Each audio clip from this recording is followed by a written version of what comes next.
Who's the cop that would cop out when there's danger all about? Shaft. Damn right.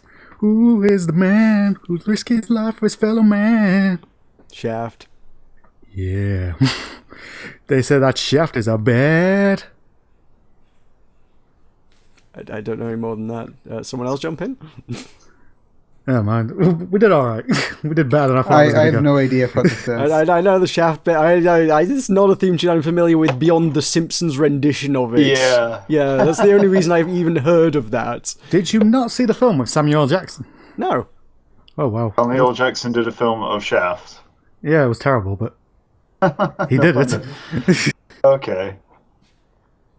Yeah, that was lost on most of... probably the entire audience, as well as the cast of the podcast. That was relevant only to you, Michael. Which is how you know I'm back.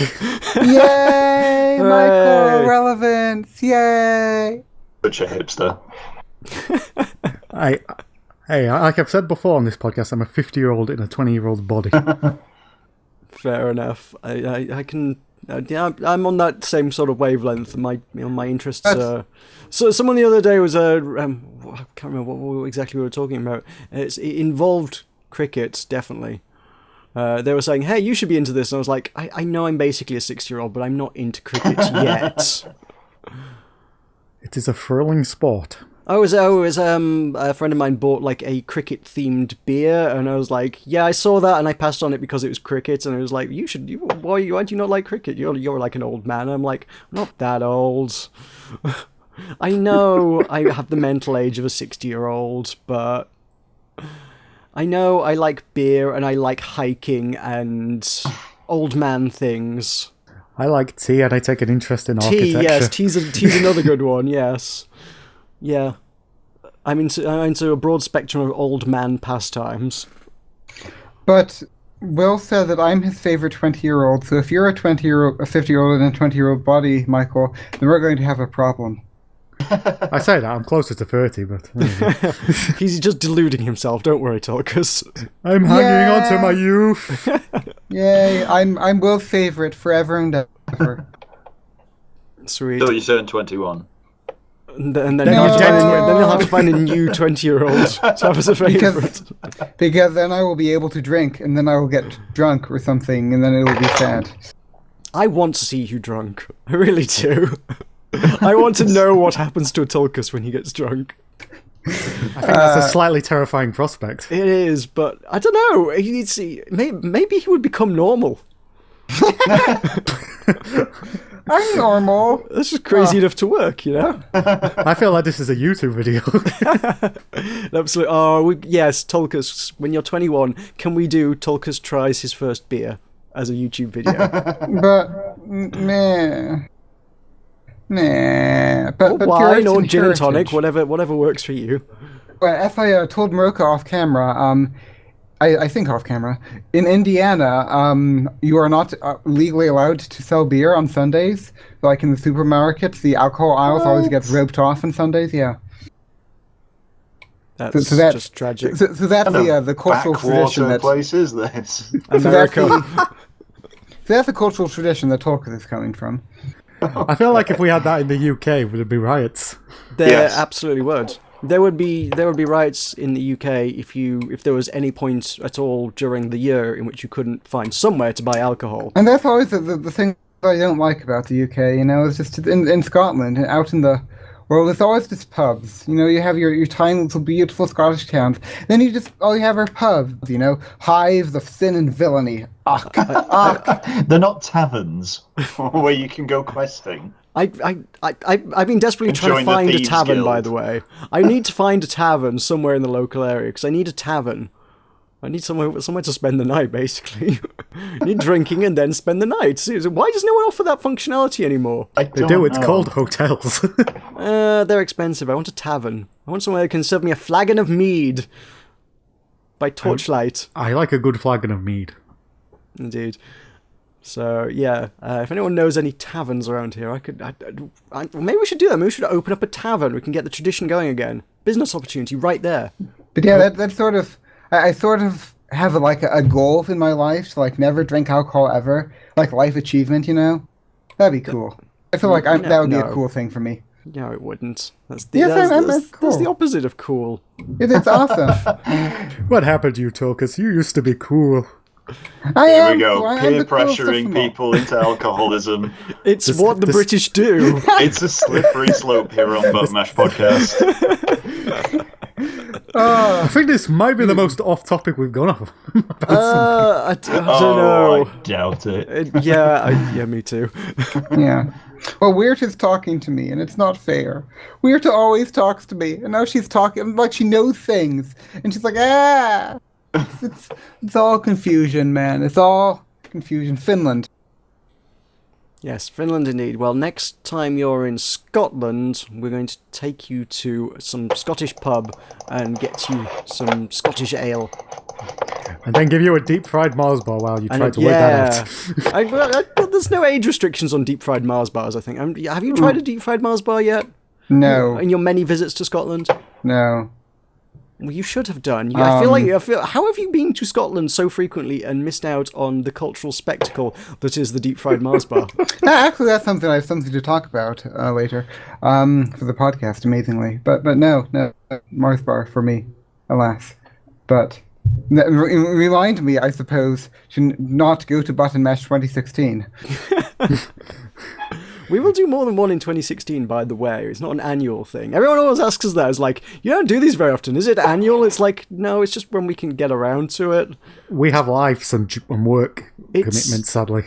If we do it so infrequently enough, people kind of start to forget about us, but then we don't do it frequently enough that, I don't know. People keep saying we should do it monthly, and that's just not happening. It's oversaturation, I believe. There is there. You know, I've often said I think if we did it monthly, people would get bored of it. So doing it 3 or 4 times a year is kind of, I think, the right kind of amount. Yeah, where you got the hype, man. Get the hype. Well, but like it might happen because the thing is that my godparents are from England, near-ish London, and they recently bought a house near London, and I've been looking at their cats in Indy. Well, they've been away, but like there's been vague talk about going and staying with them. So like I would be in England next summer, and then I would have to dodge the many Yorkshire people trying to foist alcohol on me. And everybody else in the country. Man, it's not man. By fire be purged. That's what I say. By fire be purged. The whole of the UK. It is so weird, You're man. declaring war on us, sir. Man, you. I feel like you Weird just to- need to embrace other cultures, including the British culture. You're just not culturally aware enough, Tulkas. This is the problem. Weirta. Alcoholism and apathy, that's what Britain brought the world. Yeah. European. Well, that's the thing though. It's like Europeans, like talking to Weirta. It's like Europeans are like have such different morals, you know. Such different morality, such a different sense of the world than we prudish Americans of puritanical heritage. And this is so it's insane, man. It's insane. No. You Easterlings. We proud Hoosier, run off the cornfield, and we are Hoosiers. We are strong. Iskuras. Hashtag Meroka. Oh, I forgot to. I was meaning to pull up the Declaration of Independence, but alas. Don't do Just that. insert random Declaration of Independence quote here, I suppose. I think if you're comparing Britain to every other European nation, I feel like Britain, by far, the government has just jaded the entire population to the point at which we hate everyone and everything and just dissolve into alcoholism just to try and avoid the despair that is our country. Oh well, you see that's Whereas what other we countries have, are you know? nice, so they don't need No, to do that. we have the American dream, man. The idea that we can be better, that we don't have any king lording us over. You know, each man can make for each own man his own destiny. You know, and we are America. We are Indiana. We have the British hangover. Is that the same thing? Ugh. Yeah. But yeah, I remember my parents like took me to various distilleries in Scotland. They'd always try to give me alcohol, and I say no. No, I don't want your sinful liquor. Well, that's It is. That's not, some is tremendous. not for everyone. But That's some It is tremendous parenting. I am the Pontifex Maximus. yeah, how of the old were you at Temple this of Deus point? Nihilius. I am the Pontifex Maximus of the Temple of Deus Nihilius, and it's my holy duty to do something with something that is something else, and that is ironic because Neil like gets drunk like every moment of his waking life. But anyway, I thought he gave that up. capitalism. Yeah, no, I don't. Yeah. I have no idea. I haven't been watching this vlog because he's always drunk, and it makes me feel. I'm so prejudiced, Brooke. I'm so prejudiced. Right. Well, we are now past the 10-minute mark of the podcast, which I feel is enough derailing. Should we do an introduction? Yeah, sure, why not? Welcome to the Button Mash Podcast. We're going to be here for somewhere around 2 hours. A lot of that's wasted now, but hey, we're going to be here for somewhere around 2 hours. There's no news. Talking about games and video games accessories, possibly, or just deep-fried Mars bars and jaded populations of alcoholics. Well, It's all good stuff. You should. Indiana. Back home again in Indiana. Stop. And it seems that I Stop. can see. Stop. Please Introduce stop. us, John. I'm joined this week by people who've already made themselves abundantly clear that they're here. Michael is back after whatever the heck he's been doing. Hey, I apologise. I can't keep a good schedule. Do you want to pick a schedule or something? Because it seems like you kind of... You moved us on to Monday as a recording time because you're like, I can commit to Mondays better. Yeah, that was a lie. Will is here. Hello, Will. Hello. And Tulkas, as always, is Rejoice! patriotic. Rejoice!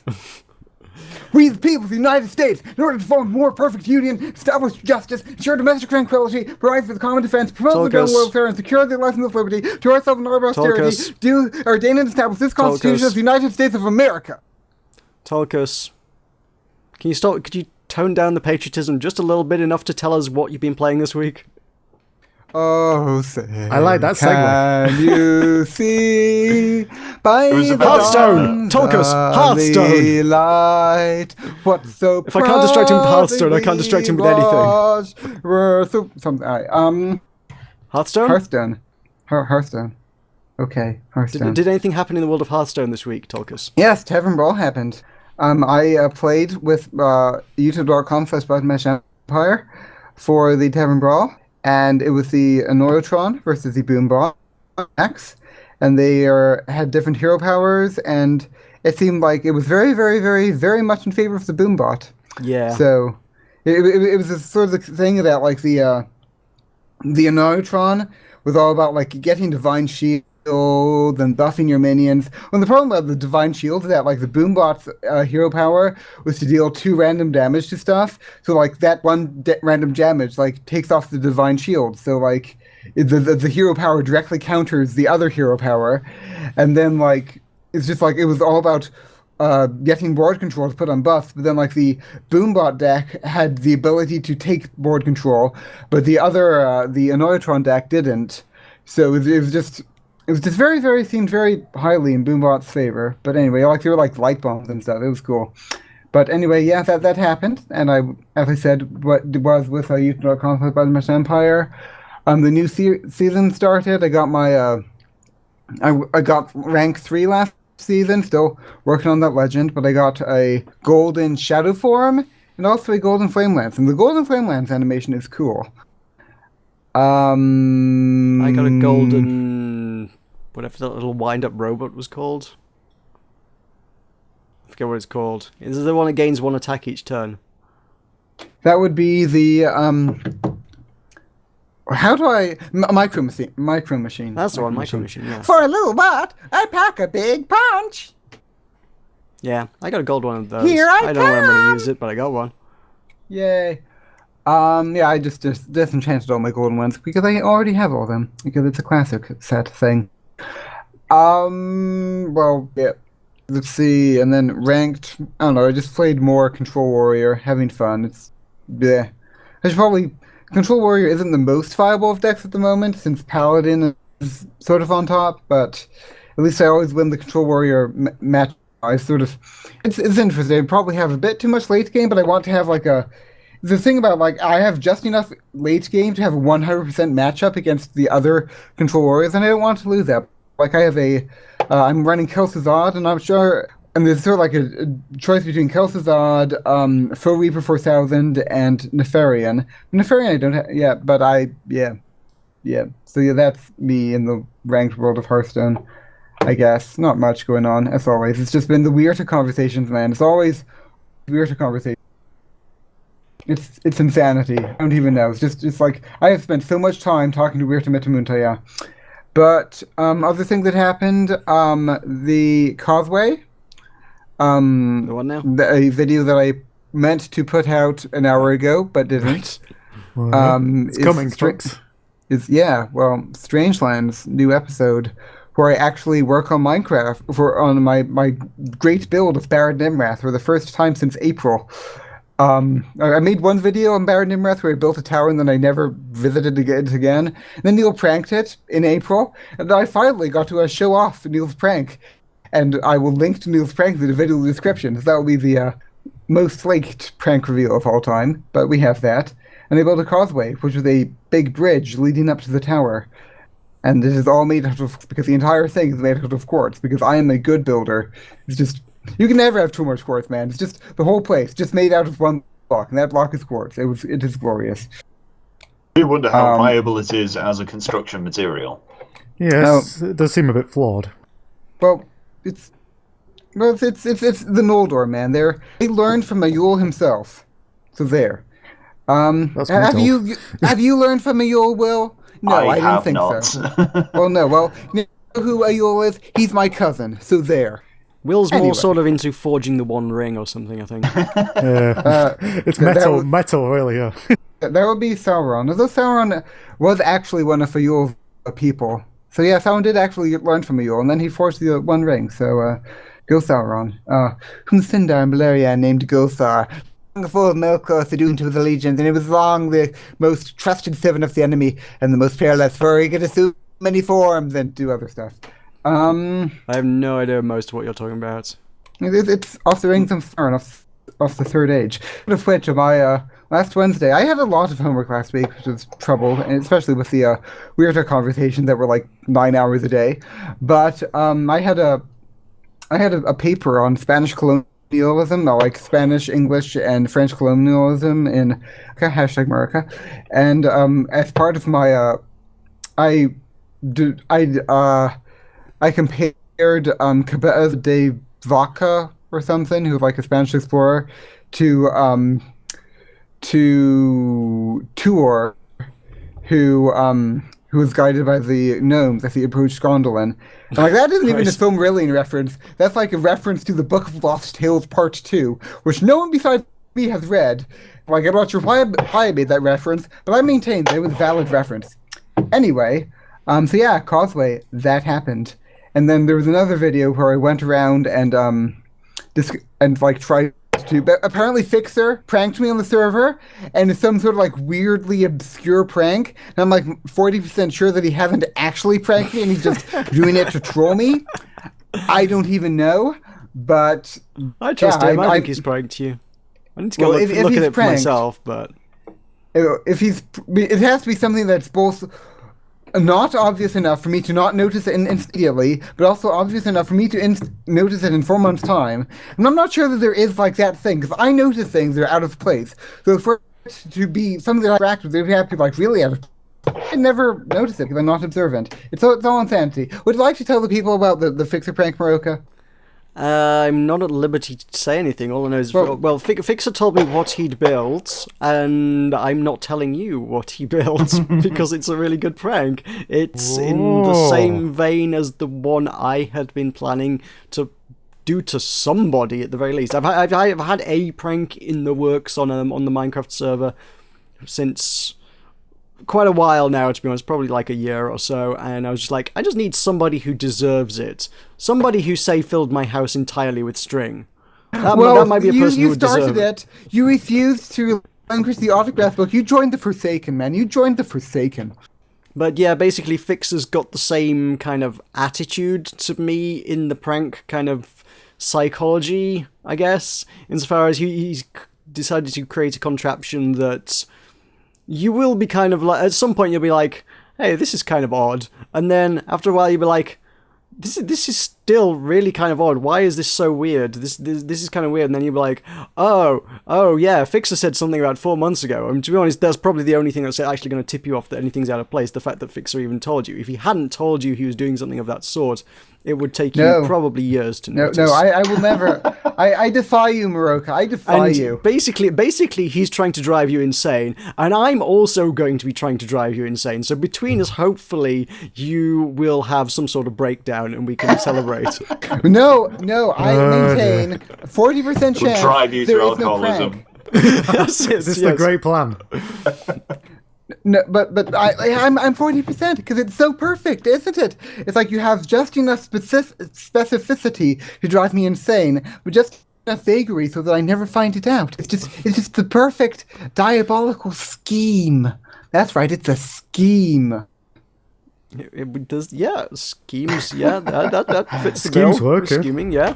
But yeah, I went around to do every build that I have had on the server, from the Shrine of Sister Marsh to the Boat of Sigurd, and there was nothing there. So That by just far tells you be it's purged, working. I say.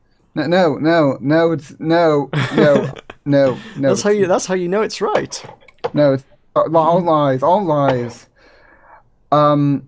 Is it like so the that cake? Is a lie? Basically, cake, yes. Well, cake isn't like cake is Mittens Marina now, which will never get cleared up by her. So I'll have to do that myself someday. But I'll get my quartz back, so that'll be fun. Anyway, so yeah, that's what I did. Is I had a fun video going around and looking at all my builds, and then I found a secret Cecile base. So that was fun.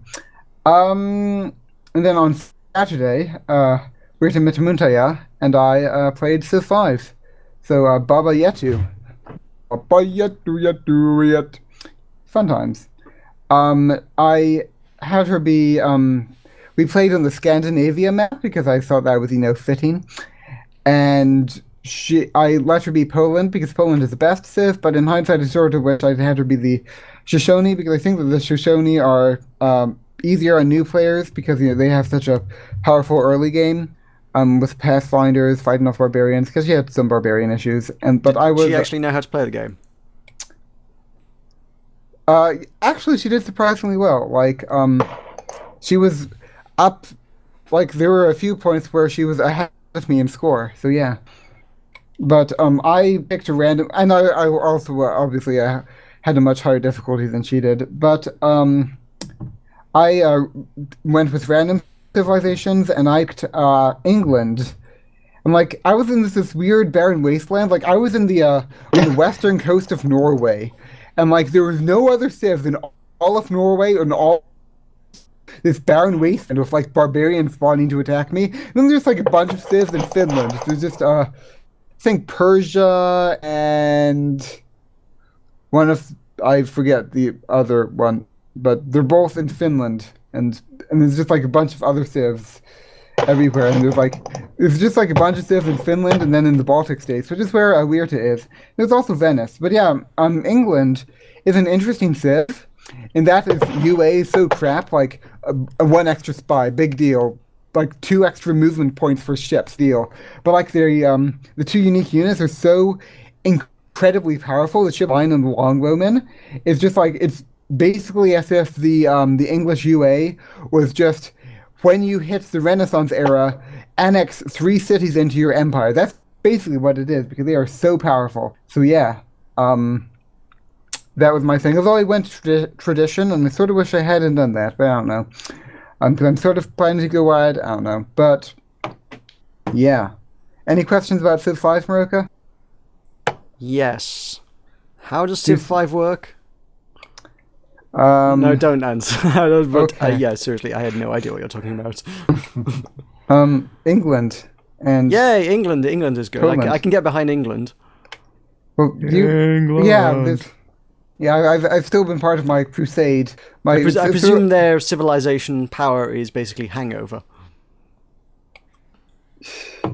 No, Meroka, not everyone is as diabolical as you are. Yes, they are, at least in this country. No, that is true. No, the you're a special brand of evil. No, their UA is the sun never sets, which gives extra movement points, and they have 1 extra spy when they get spies. We are known for our spy. We are known for our spying capabilities. Yes. They have the ship of the line, which is a replacement for the frigate.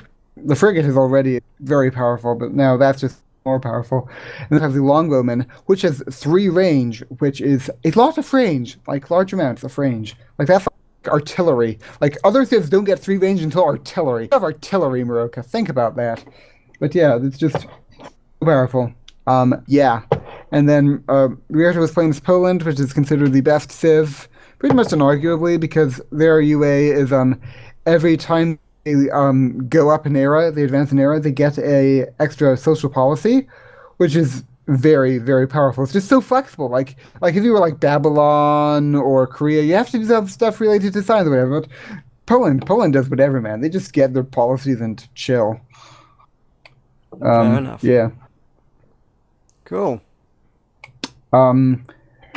And finally, we had the UHC, which continued. You keep talking about that as though that wasn't done like a month ago now. Well, I think that UHC is like, if I had my way, my YouTube channel would be all UHC and nothing else. So like, it is fun. I'm enjoying watching back through them and seeing other people's perspectives. It's cool like that. Yeah. I've been there's a certain someone who has an extremely in-depth write-up of all of them on the Strangelands subreddit, which is reddit.com/r/strangelands. Yeah, I've been. Yeah, someone's been doing that. He's been talking about me in third person, and that's been a very in-depth thing that Weirta keeps distracting me from, him from. Yeah, it's just a lot of in-depth, man. Next UHC, I think I'm going to try to convince Fixer to allow me to shout out in the intro, because that's got a surprisingly good reaction from the people. I didn't really expect anyone to read it, but people have been reading it and they've been liking it. Go them. And I've been he's been minutely criticizing everyone for every little tiny misstep they do, so that's fun.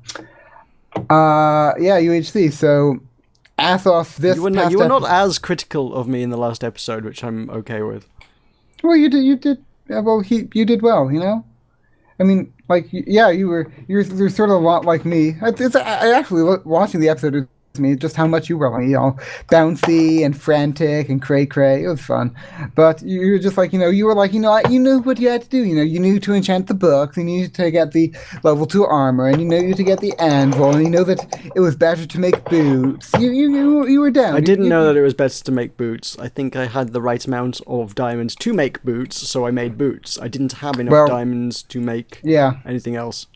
Yeah, whereas I think Matt or someone made a sword over boots, and the general theory that it's always better to make diamond armor over a diamond sword, if you can, because like the sword only helps you in melee, but armor helps you in both melee and range. Then again, the other side of that is that Strangeland so far seems to have been like really, really not on the range. Like there was a Fixer's hero moment where he killed you in the first UHC, but besides that, there's been basically no ranged combat so far. Fixer's the only one who really seems to go hard on the ranged. I like using a bow in combat when it's not against players, but I have a really hard time hitting other players, so I'd rather just run in and hit them with a sword. I think I'm actually pretty good at a sword fight. Just so like it's all about understanding momentum, I think, and I'm good at that. And I think that bows are more powerful than swords because. Are you okay, Will? I'm fine. Okay, you keep doing you, man. I think he's still playing Sky Saga. I am. I thought it was being resuscitated. I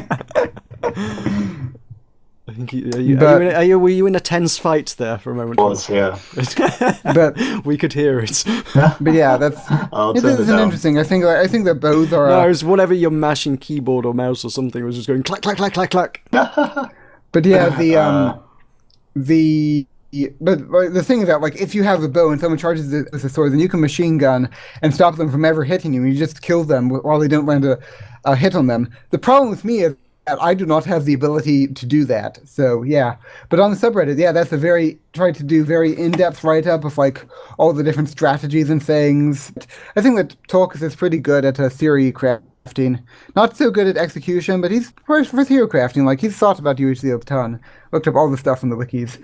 But yeah, as of this last episode, I am in the Nether mining quartz. So we have that. Spoilers, man, spoilers. No, it's in the episode. It's gone out. It's gone out. Yeah, but people might not have watched the episode yet. They don't want If to they know haven't watched my crappy, stupidly laggy episode yet, then they never will. I'm working my way through them. I haven't caught up with all the latest episodes yet, and yours is still on my playlist to Really, watch.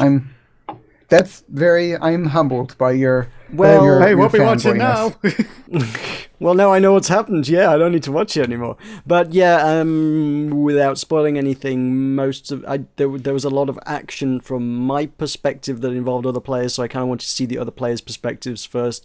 There was a lot of action from Matt in the Hat perspective. Yes, Matt in the Hat was the first one I wanted to watch. I was like, okay, Matt in the Hat had a really interesting episode, just judging by, the game chat log. Yeah, I'm going to watch him first and foremost. Yeah, I didn't get to finish. Well, Torkus didn't get to finish the recap yesterday because we had conversations of weirdness. But I did Matt's one first, and then Meroka's left, and then I'll have to finish that probably. And Torkus has also been doing some charts on the subreddit to show who has how many armor points and who has what kind of weapons, just to show that the relative positions and stuff. So. Lots of effort been put into that, and not very many people know about it, which is sad, but it's been enjoyed. And maybe Bottom Match Horse and Scribble could watch it. If you link me, I will watch it. Okay, link him, Meroka. I'll have a conversation with the horse. But he's a tricky folk to get hold of. So what am I linking here? So You're linking a UHC that isn't mine, because mine is laggy and... I could just, which episode are they wanting? The current one, or all of them, or what? Sure. Shall I just link them to the subreddit, because they're all there? Oh, right. Sure, do that. Link them to the subreddit. Yeah, have a subreddit. Go click on them. It's the top subreddit. 4 links to have all Anyway. 5 perspectives. Yeah, there's... Yeah. Not sure I'm ready for that kind of commitment, but... It's only like... Don't watch my an hour and 40 minutes My perspective per is bad. episode, and 4 episodes. It's not that much. I have 6-second long lag spikes. It annoys me. Probably annoys me more than it annoys the viewers. I love UHC, but now I don't have it. I don't know. Fixers is making noises. It's sort of like I'm sort of backed into a corner a bit because I was thinking about trying to be all hashtag leadership and organize the cluster chunk for this month. But then Fixer during GeoGuessr, Fixer is going to try to make another UHC soon because people have been spreading all these weird lies and propaganda about this season not being good, which is obviously not true. But what can you do? And if he's planning to do it this month or anything, I obviously don't want to do anything that could possibly delay UHC by even a femtosecond, because if I had my way, we would do streams on UHCs times a week. Then we would just have 3 UHC videos go out. It would be glorious. I'm sure. But anyway, I suppose Meroka can talk more about UHC during his thing. And I'll just end by saying that Geo happened, and I wasn't able to meet the GeoGuessr because I woke up for the time, and then it wasn't happening, and then I went back to bed, and then I woke up just as it ended. But I will just say that there is a location which I had been to that was at some point in the past was a part of the British Empire. I was 0.003 kilometers away. So, yeah. I clicked on the challenge link. Was this the 5th one? Because the one that the Sky guy did. was this the second game or something? The one that we'll do Sky Ash's Halloween. That Fixer said that one, and the 4th one in that. Okay, so I just did the timed challenge thing, and it broke on map 4 again. So it's a good job I'm not still attempting to do these because GeoGuessr just doesn't work for me. That is sad, but yeah, Sky Ash's Halloween. You can check that out, and the 4th one is the thing that I did well because it is a place that I have been in my life. Sweet. Do I have anything else? Do you want to let someone else talk? Okay. Yeah. Michael, we haven't heard you talk about video games in a long time. What have you played since last you were here? I have played Until Dawn. Okay, tell us brilliant. more about that. It's very similar to Heavy Rain that came out a couple of years ago. Oh yeah. And it's a game where you play it through and then you make decisions and basically something happens based on your decision. That describes a lot of things, but yes. But you remember with Heavy Rain where you picked something. Yeah, I know what you and mean. then, It's kind of that narrative, that it's sort of thing, yeah. It's a narrative story thing where basically if you decide to do something, something happens. The basic gist of it is you're kind of in a house and it's like a survival thing. There's some things that look like Gollum outside and you've basically got to make decisions that decide whether the characters live or die. It Isn't looks this- like every 80s B movie ever. Essentially, yes. Okay. It's all high school teens too, by the way. Oh, great. Wonderful. Oh, Well, I seniors. saw it looked really cool because I'm quite like nostalgic for 80s B movies. I mean, I found it a little disappointing if I'm honest, because I think there's a bit too much walking in it for me. And once you Yeah, I hate walking. and one of the main problems with it is Heavy Rain could take you in a lot of different directions. This it's kind of one or the other, really. There isn't much replay value in it. Okay. That surprises me because So it's this- like it's supposed to be really heavy on the branching paths. Yeah, I was going to say, if there's a lot of decisions to make, do they not really have any significant consequences to what you're doing, or?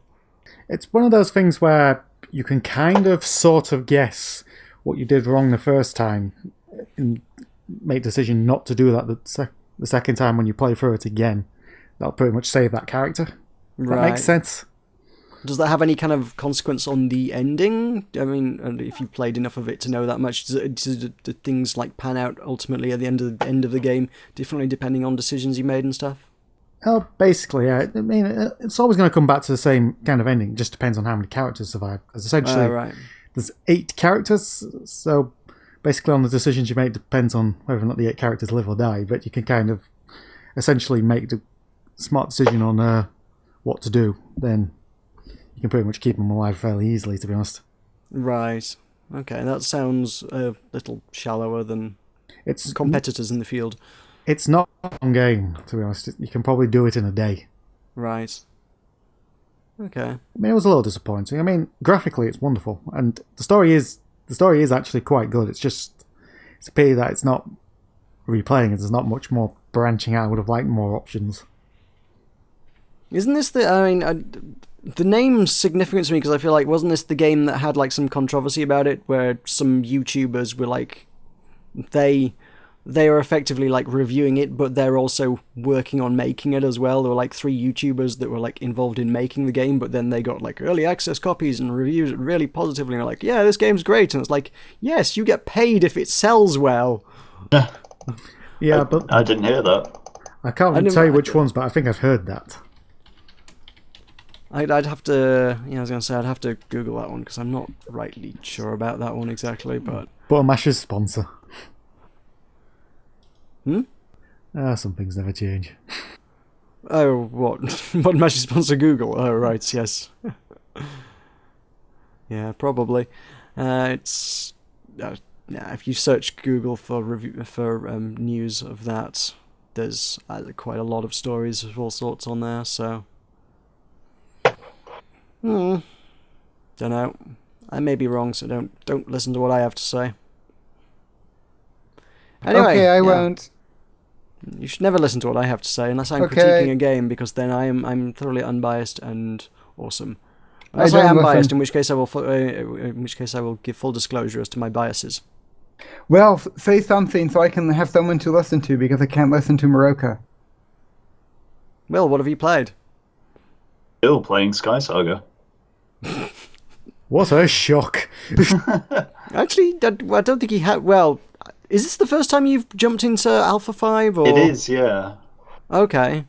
Tell us your experiences over the last 39 minutes in Sky Saga. What have you learned? What have your experiences been? It looks like they've tidied up the animations quite a bit. I really like the combat now.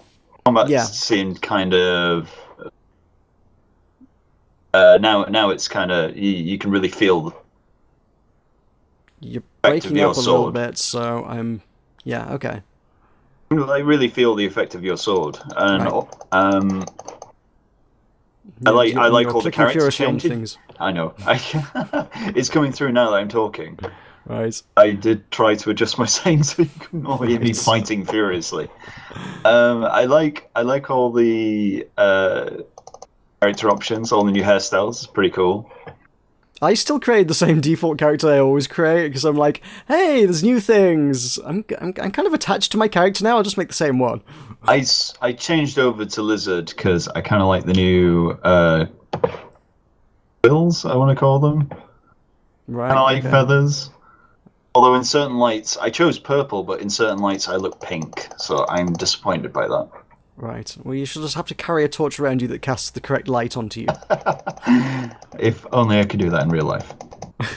Well, you can. You just get a torch and tape some cellophane over the end and point it at your face. That's how that works. I'm dying a lot though. Well, like, on what kind of difficulties? I mean, it just... It's medium difficulty. I made Right. myself a sword.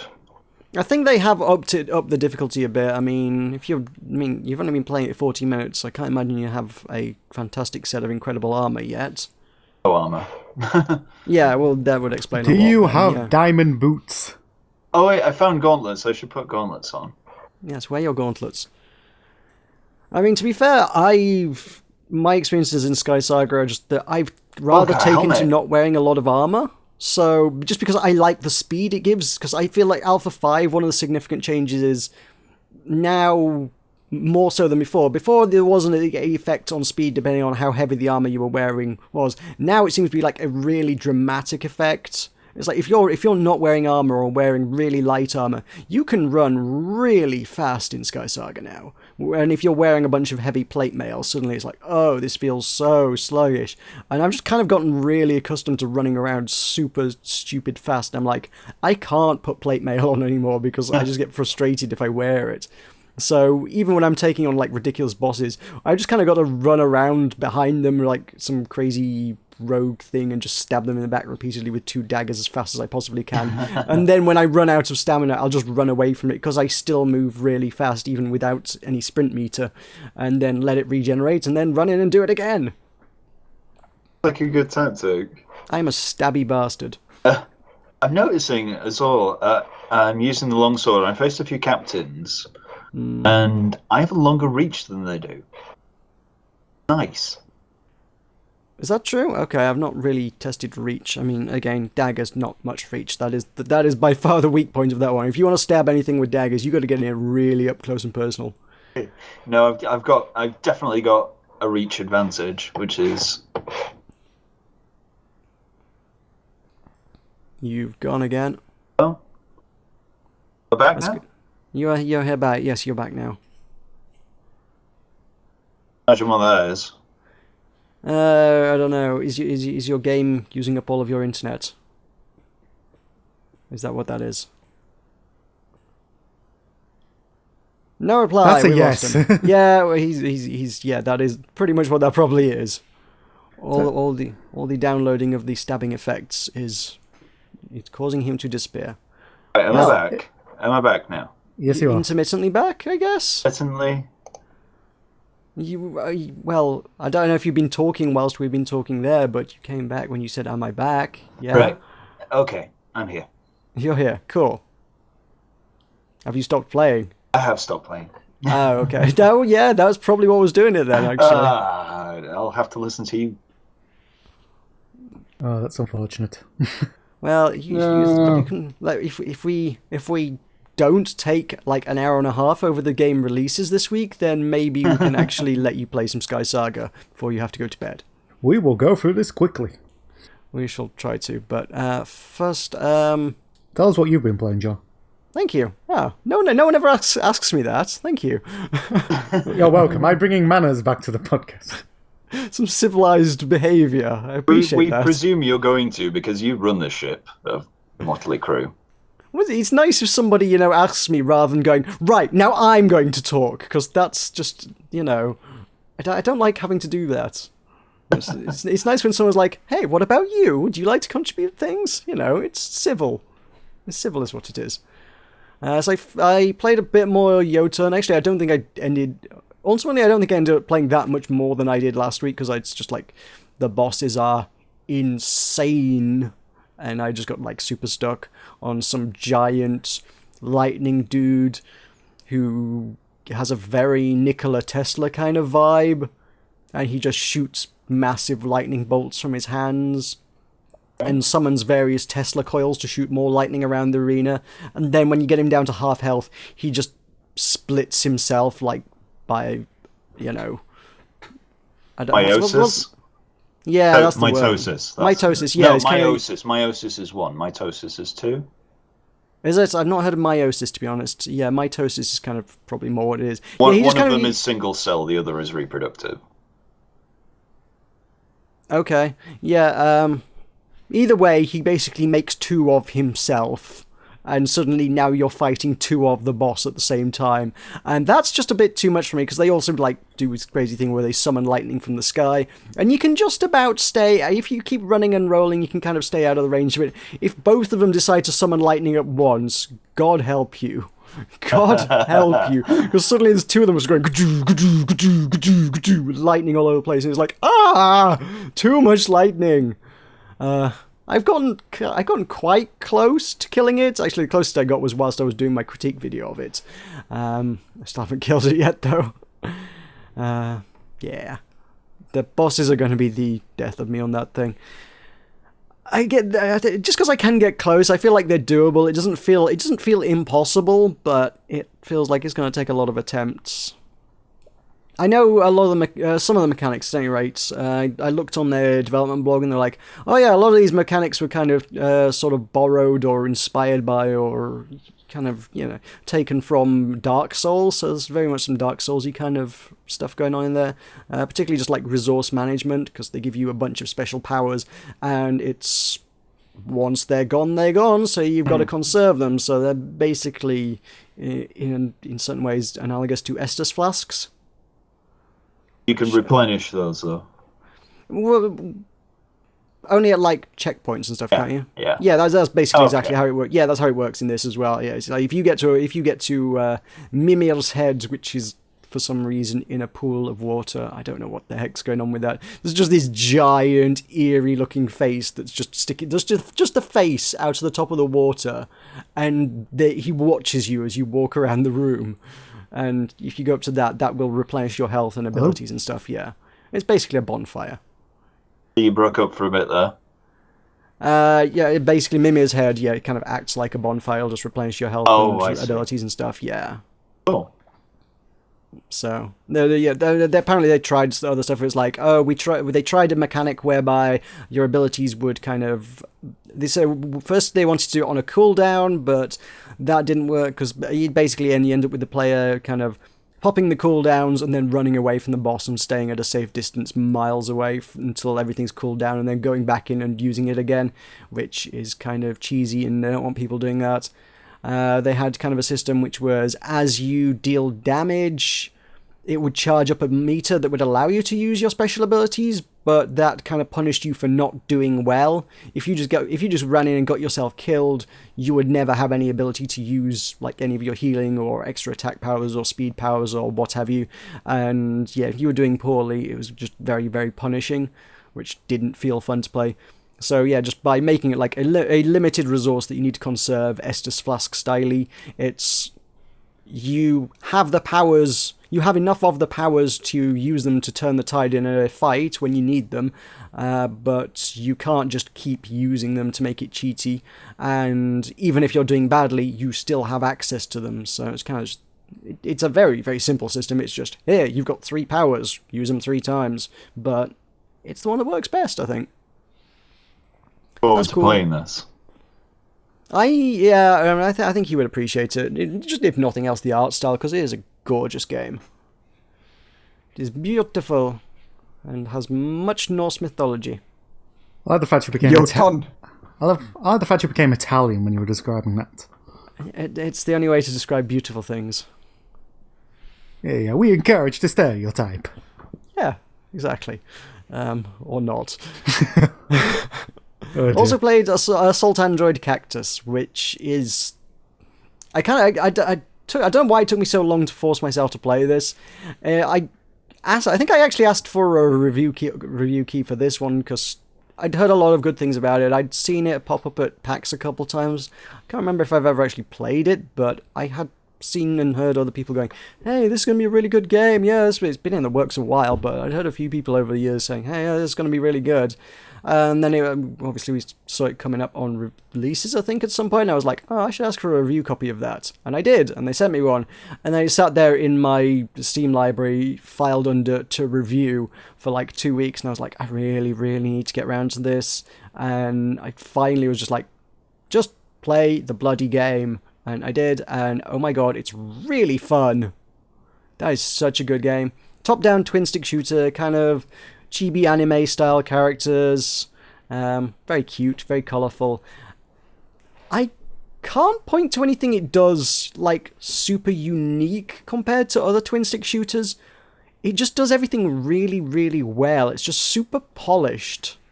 You start out with 4 characters. As you progress through the game, you'll unlock another 4. They've all got really diverse, interesting weapon sets. All the levels are super unique. I think perhaps maybe the kind of the weapon design and level designs are probably where it really excels. The levels, every single level kind of has its own thing going on, and they're all really different. There's one level is kind of, it's got this constantly rotating platform in the middle. It's just mostly this circular arena in which you just fight waves of enemies. But then it's got a rotating platform in the middle which has a giant flamethrower coming out of it. Then like halfway through the fight, it'll just speed up and start spinning crazy, and you have to duck into a safe spot to avoid that.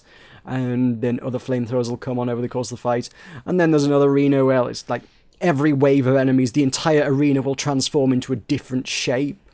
There's one of them that's on like something like a train track, or like a transit system kind of thing, and there's crates all over it. And as the level progresses, different giant enemies will just fall onto the train and crush the crates, and there's like lasers coming out of the walls and stuff, and you need to be using those crates for cover. But as the fight progresses, there's less and less cover because these crates keep getting crushed by all the enemies. There's just so much variety in the levels that they've done. They've put so much effort into the levels. They're very cool. I like it a lot.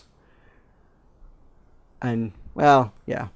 Twin-stick shooters are my jam, so I feel like I know what I'm talking about when... or just shooters broadly.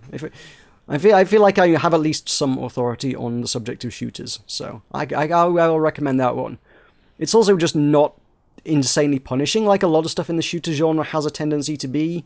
That's a genre that's kind of saturated by a lot of games that are like, hey, let's make it so hard that most people don't want to play it. And it's like, who are you marketing this to? And it's basically just only silly, hardcore bullet hell shooter fans.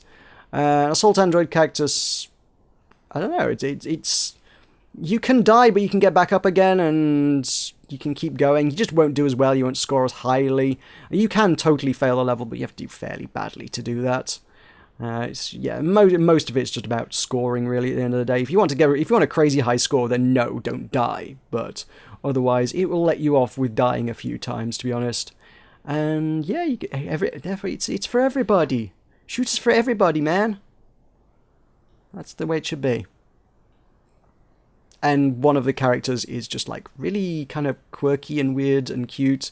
What's it called? Starch, it's called. I don't know whether it's fairly androgynous kind of robot character, so I don't know whether I should refer to it as he or she or just it. It's a robot, it, I suppose, maybe. But yeah. All the other characters will refer to the power-ups in the game when you pick them up by their name. As like one of them is kind of like a freeze effect. It'll like overload all the robots that you're fighting and shut them down, and it's called Lockdown, I think it's called. You pick that up and they'll go Lockdown, and this visual effect will appear and shut all the robots down. So you got a few seconds to go, just kill enemies whilst they're not attacking you. And the visual effect it does for that is it kind of draws like a blue circle around all the enemies to show, hey, this robot has been shut down for a few seconds. Starch, every other character says Lockdown, but Starch, when you pick that power up, she goes, blue circles! It's like, that's very literal. I like that. And all the other stuff they do is like, other ones like firepower, and extra drones will fly in and fire alongside you. And when you pick that up, she's like, tiny robots! And it's like, yes, there are now tiny robots. Okay. Yeah. So I like Starch. Yep, that's Assault Android Cactus. Go buy it. That's a fun game. Fun game. Highly recommended. A good snowman is hard to build. You keep saying that. Well, there is an element of truth in it. Oh, you agree with me, Don't. Mike. Agree with me.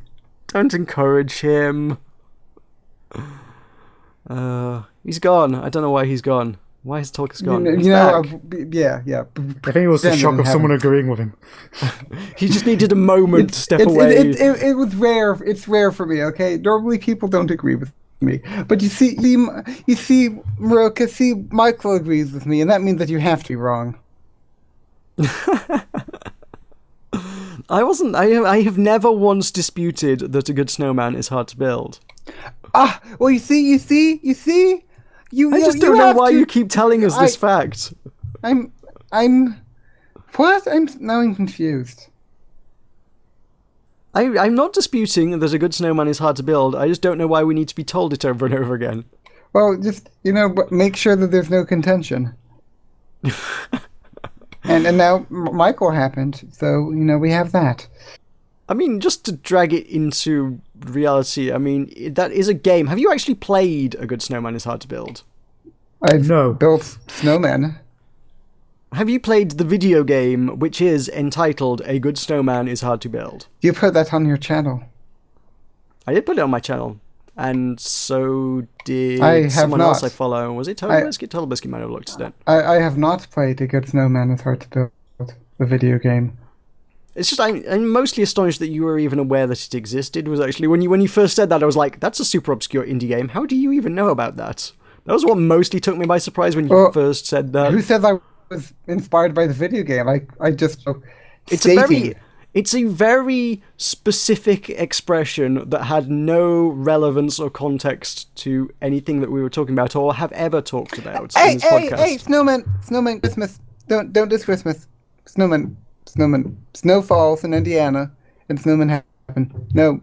It's not Christmas yet. Jingle bells, jingle bells, jingle. No, you're not allowed to sing these things until December. We'll be back after this message. Break. Go to commercial. Murder Mash Podcast is back. Did you just belch in the middle of your intro there? Yes, I did. It sounded like it. I'm sorry, I've just eaten. Were they biscuits? No, depressingly enough, no, it was sausage. We just spent 10 minutes in the break talking about biscuits and how awful American ones are and how amazing British ones are. Penguins. Penguins are the jam, and I have no idea where I might go to buy one because penguins are the Jammy Dodgers.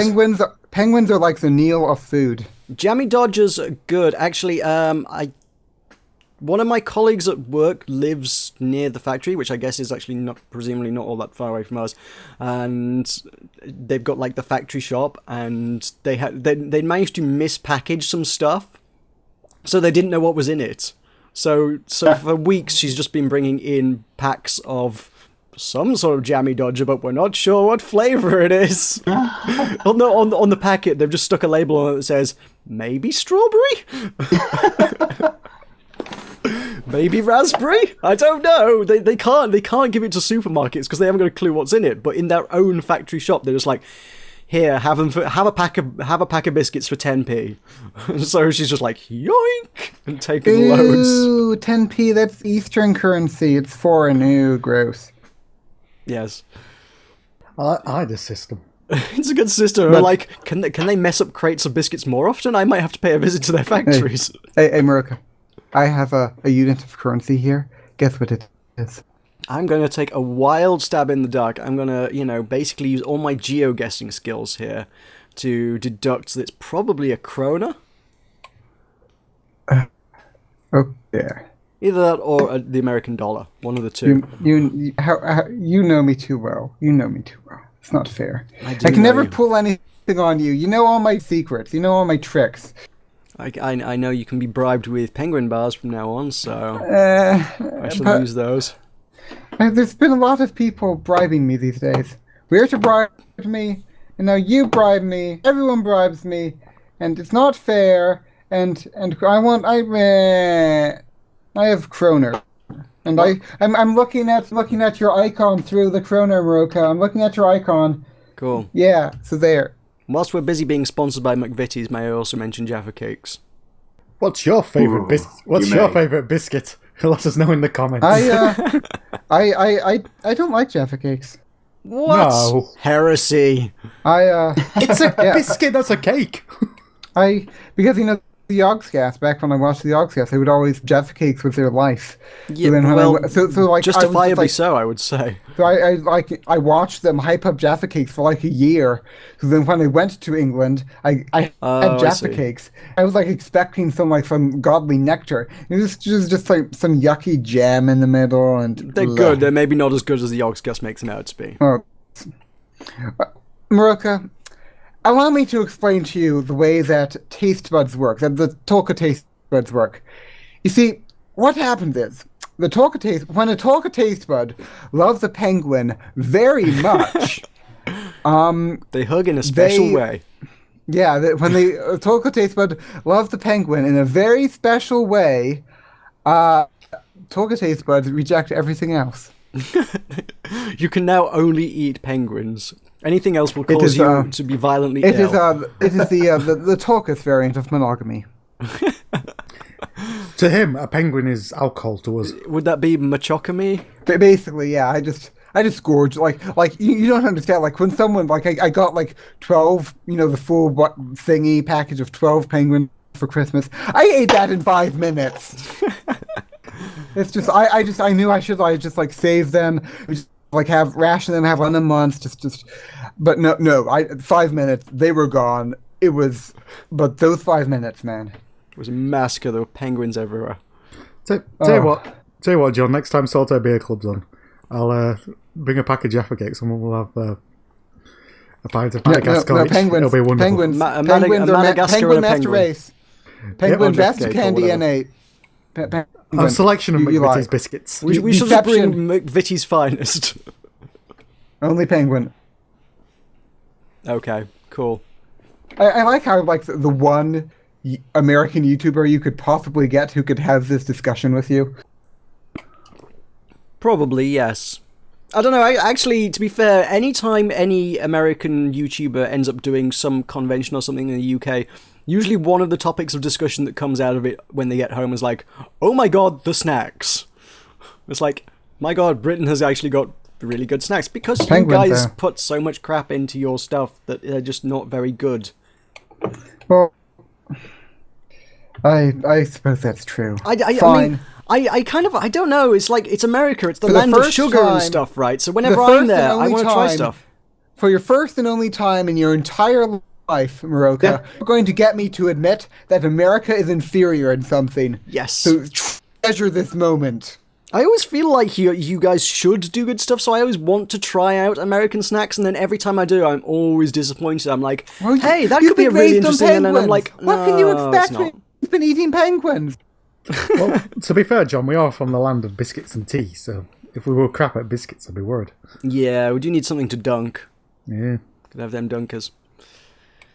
Penguins, though. It's like you took quartz, and you took meal, and you took Hearthstone, and what else do I like, Meroka? The Declaration of Independence. Yeah, freedom. Yeah, freedom and Bill. And you combine all those things into one candy bar. Oh, God. It's like the crackers can be the Declaration of Independence, a great foundation on which our great nation is based.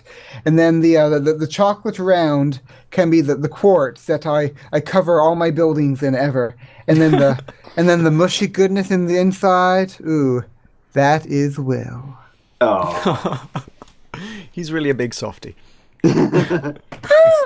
Except he hates puppies. Big softie who hates puppies. The big Michael, the big mushy filling on the inside is Michael. Oh, how sweet, it's Michael. It was Michael all along. Damn right. You're never going to hear What a anything twist. Well, I do have a soft inside. Aww. But that's probably because of several medical problems, so let's move on. Alrighty, let's try and re-rail this. Let's talk about video game news. Now, video game news and gossip. It's I don't know, pretty quiet on the news front. Humble Bundle have started doing a new thing, which is now you can buy a mystery bundle every month. $12 a month, you get mystery stuffs, which is. I thought we already did that. Not in that format. I mean, they obviously do a ridiculous amount of bundles, but never kind of buy stuff blind. I have actually seen other bundles buy stuff blind, which is not that, but no, again, not a subscription format. This is basically digital Loot Crate, is what you're getting here. Except you're probably not going to get the crap that you get in a Loot Crate. Because I don't know, I have on a few occasions been tempted to look at Loot Crate, and I've gone through it and I was like, it seems like a really cool concept. I kind of dig the idea. I wouldn't mind subscribing to something like that.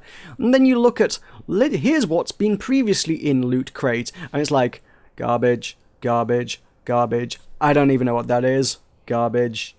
Don't know that one. Nope. Don't want that. Yeah, I'm not a fan of Dragon Ball or whatever. Yeah, it's... Unless you're like a fan of everything, I don't know, I don't see the appeal of Loot Crate. And then there is the chance that they will stuff it with utter garbage, like the Ashen's famous fucking inflatable fucking crown, which was pretty bad because we have one of those because Suresh got that and we can't give it away. We have that at our events and nobody wants it. Nobody wants the fucking inflatable fucking crown. So wait until the Butter Mash giveaway coming soon to a YouTube near you. We will foist it upon you. So yeah, I'm hoping Humble have generally had a pretty good track record with doing everything that they've done so far. So I'd be interested to see what's in it. I don't think I want to spring for it just on the basis that I'm reasonably confident that first and foremost I will already own most if not all of the things in it. And secondly, I wouldn't play what they gave me if I didn't own it, because I don't play the things that I want to play. So God knows whether I would play a thing that I was just randomly given. So I'm not convinced that's for me. I don't know what you guys think about a system like that. Well, it depends how many games you have, doesn't it? I mean, if you've got a fairly well-stacked library, then chances are that you'll probably end up with multiple games. I was just kind of meaning, would you guys buy into a system like that? Was more kind of thing. I mean, yes, obviously, okay. Yes, I've got 700 or whatever stuff in my Steam library. 763 games in my Steam library. I don't really have need for a random selection of $12 worth every month. It's the kind of thing that I'd wait to see what sort of games were in it for the first 2-3 months. Yeah. Then make a decision on it. Same as like the Loot Crate. It's like, I want to know kind of what I might be getting for that, yeah. Well, it depends on the price too. If it's reasonably priced, then... Well, $12 isn't a big deal, but yeah. It's more than you... Unless you're like crazy generous, it's more than kind of like the average price, I suppose, is for most Humble Bundles, and you get a few games in a Humble Bundle, so...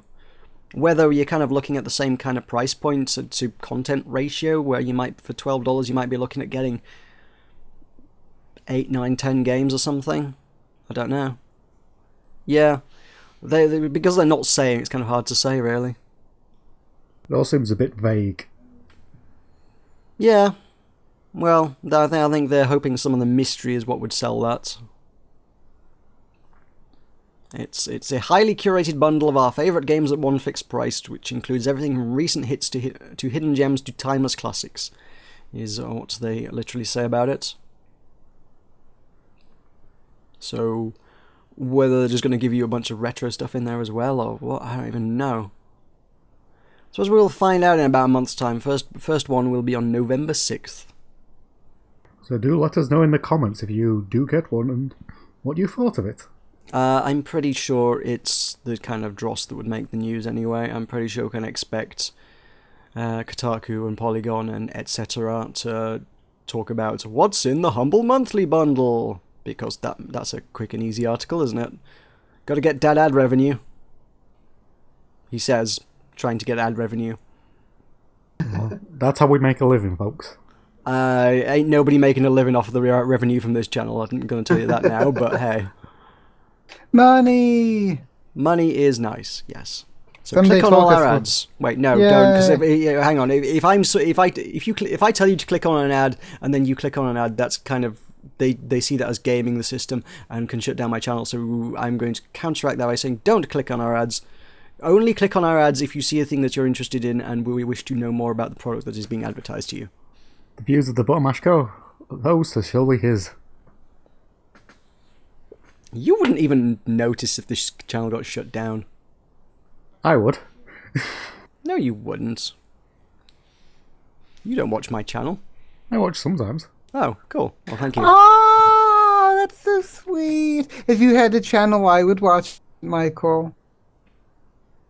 He just does stuff here, I guess, once a week, maybe. Once a month, more like. If people want me in a video, tap me up. Yeah. Oh. Do you play Civ 5? Nope. Oh, okay. I try. Yeah, leave something in the comments. Tell us, what would you like to see Michael playing on this channel? Do it.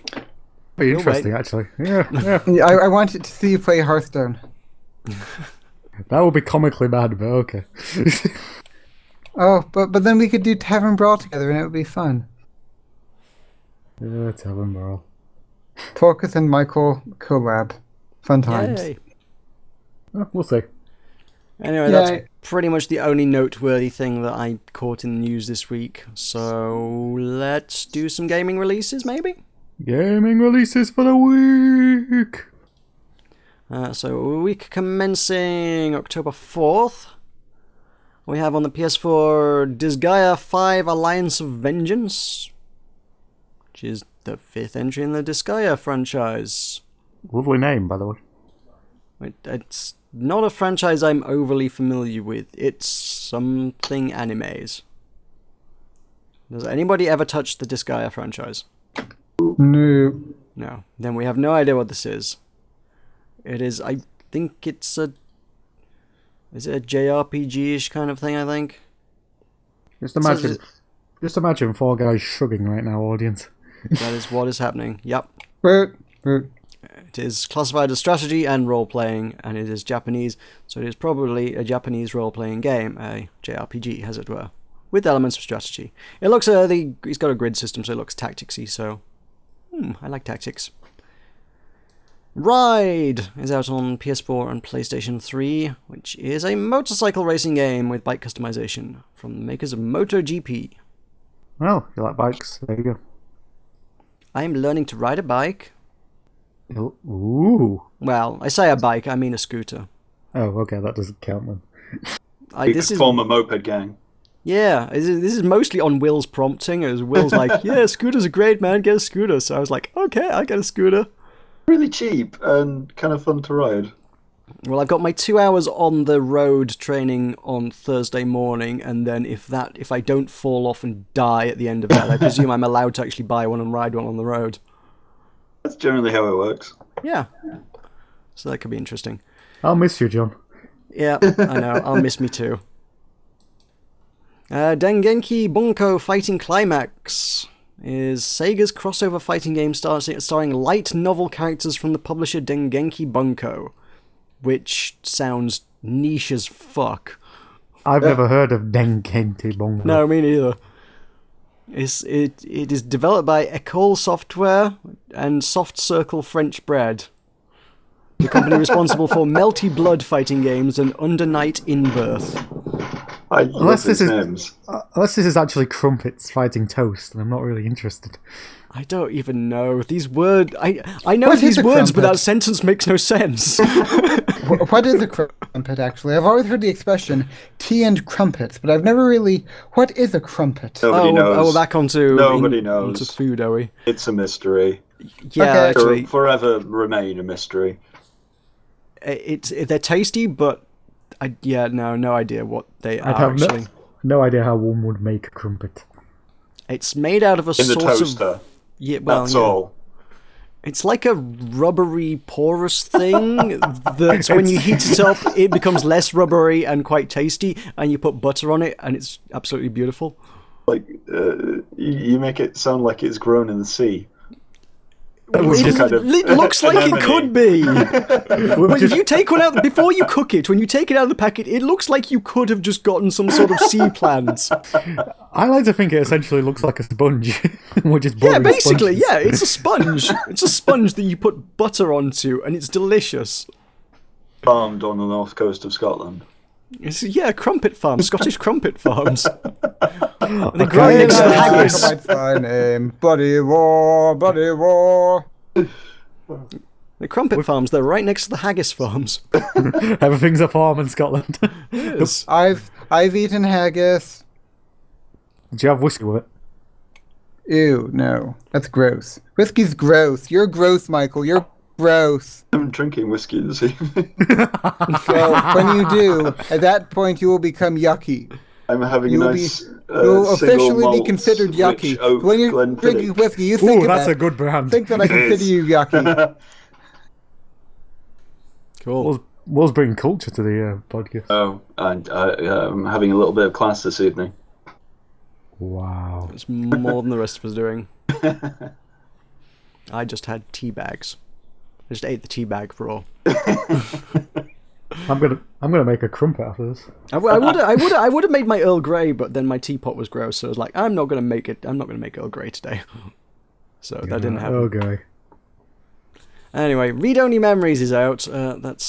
We are taking far too long over these releases. We're never going to get them done within the hour. This is out on PC, Mac, iPhone, Ouya, and 6 other platforms, apparently. It is a cyberpunk adventure. It is out on all the platforms ever, and there is Cool. no information on it. Okay. Moving on to Rock Band 4 then. It's got a character who looks vaguely Pac-Man-ish on the front, but it's blue. I don't know. Rock Band 4, oh good lord, that's out this week, is it? Okay, cool. About This time. is... Start a band, rock the world. That's about the gist of it. Yeah, Yep. I hope most people know what Rock Band is. You might need a guitar. I imagine most people probably own a guitar at this point, unless they've sold all their don't. old stuff. Why? I don't. Well, then you're doing it wrong. I still have my Rock Band guitar. I've never played rock band. You get out. Then come to Washington Bottom- crossed the Delaware River. come to Washington Bottom acted Mash like a 12. rock star. Washington made America deliver. Washington tried to be a rock star. We just did Button Mash 12, so you'll have to come to Button Mash 13. Come to Bottom Mash No. Or 13. time travel. You know, that's Or time travel, also always good, an yeah. option. But then you would hoist beer on me or something, and I'd be sad. Yeah, we probably would. It'd be so That's gross. what happens at Button Mash. You drink I- beer and play Rock Band. I It's a just pretty want good to event. have penguins. Wah. Anyway, this is 5 years after Rock Band 3. They're finally coming back. Unlike the new Guitar Hero, this one actually does let you use all the old songs as well, which is rather nice of them to do. Because, you know, of the two franchises competing, you know, that's a pretty major selling point. I'm very intrigued as to how well Guitar Hero is going to do when they're like, no, you can't use your old songs. Like, oh, okay then. I know Well, which one finally- people are going to buy. When I finally do get my PS4, I'll be very interested to try it. Yeah, well, I know full well Darren is going to be buying Rock Band 4 because he is the biggest Rock Band fan in the world, and hopefully he will be able to bring that down to Button Mash 13, and you can all play it there then. Spoilers. Yeah, it's the whole narrative of our events are being ruined here. In case you haven't worked it out by now. Saint Seiya Soldier Soul, PlayStation 3 and 4, is a fighting game based on the Saint Seiya franchise and the follow-up to Brave Soldiers. I swear you've just described that game, but it's just changed the name of the publisher. Yeah, pretty much. That sounds like the last thing that we didn't know what it was. This is another thing that is a fighting game based on a thing that we don't know what it is. Again, it's unlikely to feature crumpets, which is a shame. Yeah. It has Hades and Athena in it as characters. Unless he's toasting a crumpet, I'm not interested. Move on. Okay, alright, fine. Transformers Devastation. Does this interest you? It is Transformers. Devastation. Is it based on the film franchise, do we think? This is the No. cartoon. This is based on the okay. classic 80s version of the Transformers animated series. I'm suddenly more interested than I was. Although the lack of Shia LaBeouf does hurt. It is a brawler with an authentic retro-styled art theme. So more You fighting. hear that? It's authentic. If you like fighting games, this is the fighting game week. Yeah, it's not doing In bad. a whole variety of franchises.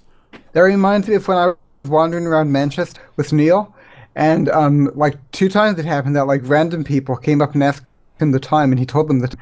And that was very exciting for me, but I felt like I was witnessing an authentic English cultural interaction. Okay then. You know, I can't get that. You know, if you asked me the time, you wouldn't have that. It would always be, you know, American. You know, I got to have a first-hand witness account of Easterlings in their natural environment. And I thought that was really cool, and it was very authentic, retro-themed, and an art style. Okay. Tying it in there with the most awkward segue, but okay. Super Meat Boy's out, apparently. Oh, I thought it was already out. Yeah, I thought so too. This one is out on the Vita this time around. I remember I saw an article on this earlier in the week. They couldn't get the license to the original soundtrack that Danny Baranowski did for the original one, so they've it's essentially the same game, but they've just done it's got an entirely new soundtrack. Because they weren't allowed to use the same one that the PC version had. That's outrageous. It's kind of weird. I don't know what happened there, because I like Danny Baranowski's work. He does some great music. But okay. This one features Laura Shigehara, which I guess most people will know from There's a Zombie on Your Lawn. Because that's her. And yeah. Most people should probably know what Super Meat Boy is. I don't. It's a game where you're a boy made of meat, and it's platforming, and it's really ragey, but it's really well made and super tight and quite good. And if you don't mind raging a bit, it's a good platformer. It is the platform. It's the platformer which is held up as the benchmark to compare to for all other platformers. If you're comparing a platformer, you're like, well, is it good or is it Super Meat Boy good? You know. But I don't like to rage. I want to be happy. Well, maybe you shouldn't play Super Meat Boy. Okay, glad we have this decision. We've got a couple of PlayStation 1 classics now. They're popping up every week. This sounds like every other one we've announced in the last couple months, to be honest. The next one is called Shooter Starfighter Sandvane. It says it's a. It sounds exactly like what it says on the tin, really. I like that the description of the game compares it to Geometry Wars. It says, "Oh, it's kind of like Geometry Wars," and it's like this game must predate Geometry Wars by a long margin. Gotta be honest. But at least 20 years by now. If anything, Geometry Wars must have been based on this, but. I won't deny it does look pretty Geometry Wars-ish. What do we think Street Racquetball was based on? That may be based on a racquetball game released in the late days of the PS1's life. And the box art is the most uninspired thing I've ever seen. Oh, it's a racket. So hitting a ball. Well, it's not even a ball, it's just a racket next to a ball, in fact. There's literally the box art. Just the amount of work that went into that. Oh my god, have you seen the screenshots? Let's have a look. Check them screenshots. That's Game of the Year material right there. That is... Yeah, the Giant Bomb describes it as a budget game. I'll go with that. It's not quite Tomb Raider. Farming Simulator 16 is out on the Vita. If you wanted to farm on your Vita, I guess. If that's the thing that you do. I like farming. I've just seen the screenshots. Oh, dearie me. Are they actual Vita screenshots? I'm assuming so. Actually, I can't see any screenshots on there. There's just the box art on this for me. No, sorry, I'm talking about Super Racquetball. You've seen the screenshots for Racquetball. Oh, yeah. That's pretty bad. You need to catch up, man. I'm slow. Yes, you are. 3D Sonic the Hedgehog 2, which I guess is for the 3DS. Is it that? Yeah. They've remade Sonic the Hedgehog 2 for 3DS. I think we mentioned Sonic, was it Sonic 1 recently? They've done the same thing, and I don't know how that works. I just don't, because there's no 3D to the game. Only when they do something like Legend of Zelda, it was like, well, that was a 3D game. It wasn't rendered in 3D because that technology was not there at the time, but, you're at least playing a 3D character in a 3D environment that could be made 3D later. Sonic is literally 2D sprites on a background of 2D sprites. Except for the special stage. Is it I don't know. Is it... Are you rebuying the game just to get the special stage where it looks like there's some depth there or something? Or I don't know. As long as they don't do Sonic 3D, which would just be horrifying, I think. I think that's when the world implodes itself. Indeed. For 3DS, we have Chibi Robo Ziplash. Twice. For some reason, it's listed twice. Just in case. It is Devil a... is their flash.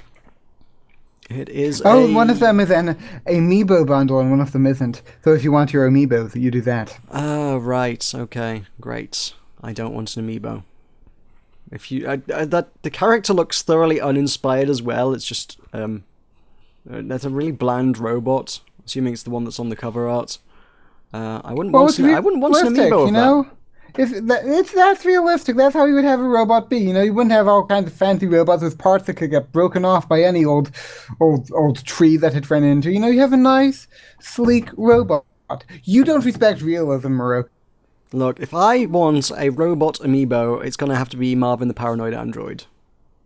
I thought all I robots remember were him. based... He's from that book. You know, the book. He's from that book that became a TV show, and the TV show is the definitive version, by the way, of Marvin the Paranoid Android. I thought not that awful movie version. I thought all robots were based off Johnny Five. Yes, Johnny Five amiibos for everyone. That would be tremendous. Uncharted, the Nathan Drake collection. Michael, you played Uncharted. Tell us how much you're hyped for the Nathan Drake collection. I'd be very happy to get it on PS4. Okay, well, it is on PS4. Yep, once I get a PS4, I might look into that. It's just, it's the first 3 games remastered for PS4, just the first. isn't it? Yeah, it's just the first 3. Probably a bit shinier. Depends how much it costs. If you like Uncharted, like I did, if you want to replay it, go nuts. Because you can't do it on your PS4 with a PS3 game. No, because they don't work like that. Because nobody wanted that feature. Yeah. I imagine it would be fairly expensive to implement, though, so... Yeah. Well, anyway, let's do Steam releases. Now, Steam. Now, we've got half an hour to do this, so let's pick up the pace. Folks. Sprint. Anode! Anode is out. Anode is a game that we looked at last week that looks like the... I couldn't remember what it was called then, either. What's it called? Ironcast. It looks like Ironcast. It's a match 3 or more-ish thing mixed with Tetris. We talked about it last week. Read Only Memories is indeed out on Steam if you want to play that thing that had no information on it. I suppose we could get some information on it now. It has Department of Justice, and that's American, so I approve. It is in Neo San Francisco, a vibrant city of low life and high tech. The world's first sapient robots. I don't like the Westerns. They're almost as bad as those Easterlings. Neo San Francisco in 2064 AD. It's the first sentient robot being embroiled in a dark scandal. It's got a very, very retro styling thing going on. It has a bar. The quirky robot. A new cyber. I'm getting a very Valhalla kind of vibe from this, which is weird because Valhalla's still not out, and I really wish it was. There is it has a reference to Duck Game in there, so I guess they're friends with the guys who made Duck Game. Cool. Well, there you go. I still don't know what it is, but it's very retro. Sayonara Umihara Kawase. I think Japanesey by any how chance? you pronounce that? Japanesey by any chance? A bit Japanesey, yes, if that's the parlance you want to use. I don't think that's technically politically incorrect. I think I'm okay. As long as it's not politically incorrect, we're okay. Fine. The views of the Bomash co-host are solely his, and he's not on enough to cause offence. I'm pretty sure. Actually, to be fair, I'm pretty sure Red Dwarf used the expression Chinesey. So if it's good enough for the BBC, it's good enough for us. Huzzah! Although, was that the series that was broadcast on the BBC, or was that the series that was broadcast on Dave? Hey, if it's good enough for Dave, it's good enough for me. Okay, sure. This is a game about a 20-year-old backpacking Japanese sushi chef armed with a fishing rod, a rubber fishing line, and a fishing hook. It's platforming with a grappling hook, a rubber grappling hook, which looks awkward and horrible to control. Yeah, it doesn't look too enthralling. And I don't know what's going on with the style. It's not got really a kind of coherent style to it. I don't even know what's going on there. Yeah. Move on. Moving on. Devils and Demons is a magic age where dragons ruled in the world of Deslo as the height of glory. A demonic portal opened its infernal abyss in the Shadowlands. The realm was ravaged by devils and demons. This is... I don't know what this is. It's a hex-based tactical combat RPG-ish thing. Swords and sorcery styled. Yeah. Kinda generic, all of the above. I don't know. There's nothing in there that makes me go, hey, this looks really unique. No, there's nothing leaping out about it, I must be honest. No. Sky Hill, World War III is over. The world's infested with mutants and your supplies are running out. Fight your way down this damned hotel from your penthouse on the top to the first floor. Craft weapons, search for food, reach the exit, otherwise you'll be torn apart, starved to death, or maybe both. That sounds survivally. It's survivally, roguelike, 2D... yeah, 2D stuff. Working your way down a very tall 2D building, fighting horrible things in the building, and trying to survive, I guess. Yep. You know what? I kind of feel like this is the sort of thing that might become mildly popular on YouTube over the next couple of weeks. Yeah, I think you might be right about that. I'm normally really bad at calling that kind of thing, because it's the sort of thing I should probably capitalize on a little better than I do. Yeah, you can just see PewDiePie doing this, can't you? I can see a number of people I know doing this, if I'm completely brutally honest with you. And it's one of those games that I look at it, I'm like, no, I'm really not interested in that. And then I'm like, oh shit, everybody's going to be playing this. It's going to be really popular. I should play this. If I ever wish to see success in my life, I should probably play these kind of games. Look out for the video on this channel coming soon. Yeah. Yeah, maybe. Anyway, yes, that's out this week. We can have Transformers Devastation on PC if you wish to have the Transformers fighting game thing. Yep. That's available. We have Press X to not die. I don't want to die. Then you should press X. That is early access. Okay. Also, what is it? Hang on, no. It's early access, but the screenshots just immediately got my attention. This appears to be it's entirely live action. Really? It's live action video with QuickTime events. All right. I think. Yeah, How bizarre. Okay. that's actually intrigued me. Press X to not die. I mean, clearly, just from the name, they're kind of clearly... It's clearly a thing that takes the piss out of... It's based around the mechanic of QuickTime events. It's like, hey, let's kind of mock it a bit with this game. So it might be something interesting. I'm kind of intrigued by it. Just a game entirely based around QuickTime events. This looks very intriguing, yeah. Wow. Yeah, maybe it's not worth... Maybe we shouldn't skip over so many early access things, but we don't have the time quite, so... Van Helsing! An Van Helsing is interactive back again. storyline. The storyline is interactive. I would hope so. You can interact by pressing X, maybe. X. Anyway, the Incredible Adventures of Van Helsing Final Cut is Van Helsing. There are many Van Helsing games. I think this is a remastered kind of thing. And there was a game out not so long ago, which I know Total Biscuit, so yeah, it's like Van Helsing, but it's much better, so... Can't remember what it was called, though, so... Yeah, go look them up. We have more early access stuff. Next one. March of Industry, very capitalist factory simulator entertainments. Which is an interesting name. There is... what is this? I think this is one of those kind of games that mocks games. I'm not sure. Is this a cookie clicker kind of affair? It looks sort of like it. It seems like it's got elements of that, yeah. Because there's like, you've got a goal to acquire 100 million billion, whatever the heck you're making, currencies, I suppose. And... Yep, I'm pretty certain that's Cookie Clicker. Yeah, I'd say so. In Cookie Clicker, a little bit more complex, but probably not a whole lot more, because I'm not sure how much you can do with the formula. I would say it's more complex than your typical clicker, because most clickers just sort of distill it right down to how fast can you click. Here, add some multipliers, make it go faster. At least Cookie Clicker had a few interesting kind of things going on. It was kind of it had a sense of humor about itself as well. Interesting. Probably I not like totally humor. compelling, but interesting. Quick, Will, say something humorous.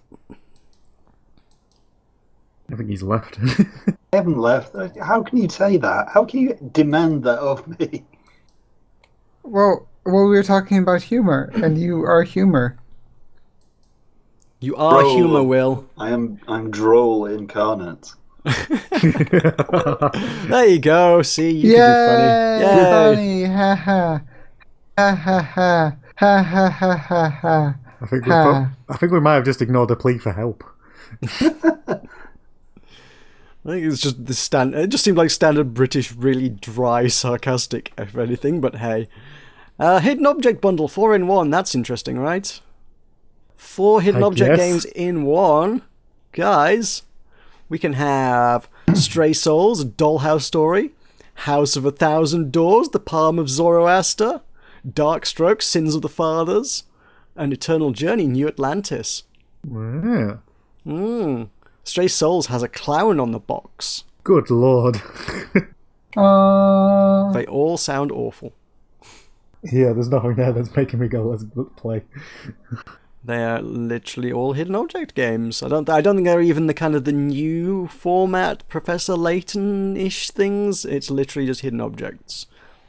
I guess if you really like hidden objects, this is probably a pretty good deal for you. If you don't like hidden object games, then... Give it a miss, yeah.